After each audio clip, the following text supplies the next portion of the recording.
The Lord be with you. And with your spirit. Reading from the Holy Gospel according to Matthew. Glory to you, O Lord.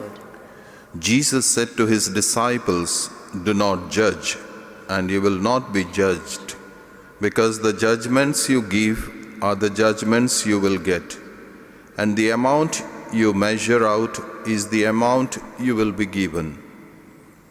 Why do you observe the splinter in your brother's eye and never notice the plank in your own? How dare you say to your brother, 'Let me take the splinter out of your eye,' when all the time there is a plank in your own? Hypocrite, take the plank out of your own eye first, and then you will see clearly enough to take the splinter out of your brother's eye." The Gospel of the Lord. Praise to you, Lord Jesus Christ.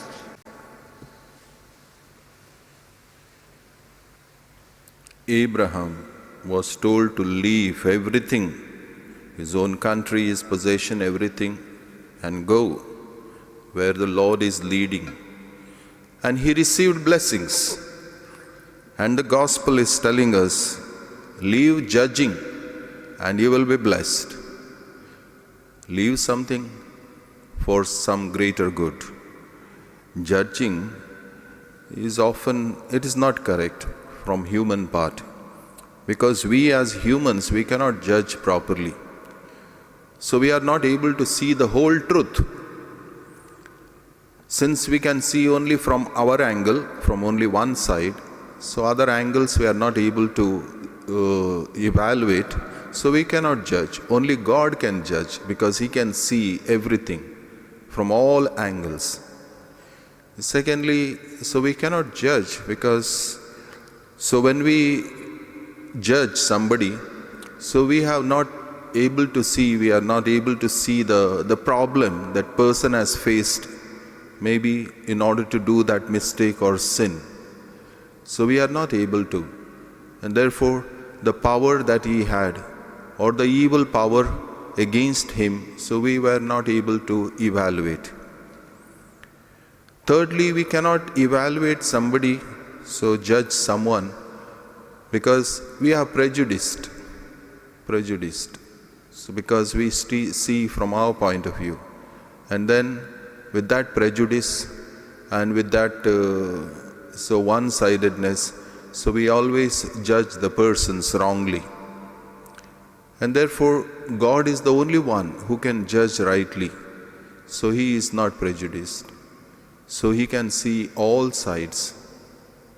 And today, as Jesus is telling us not to judge, so it is the Philip Neri who is advising us rightly to tell us that when we judge someone, so we are judging somebody, so without seeing the grace that is given to me. So I may not have done that same mistake. So he thinks it is the grace of God in me, so that has helped me, so that the other person was not able to get that grace. So whatever may be the reason, so he was not able to get the power of that grace. So that is why he must have made a mistake. And a rabbi says, so when we point out a finger at the other, so we are pointing out finger at ourselves, maybe 3 or 4 fingers. So that is why, so we don't have the right to judge others. Judging others certainly spoils our own peace of mind. So when we judge others, we start criticizing. So all other sins or the negativities come into our life after that. And therefore, giving up judging gives us a blessing. So as Abraham left everything and he was blessed, so when we leave judging others, so we will be blessed. May God bless us and also give us the humility not to judge, or rather to accept our own faults, and nobility in order to see the goodness in others. Humility to accept our sinfulness and faults, and nobility to see the goodness in others. God bless you.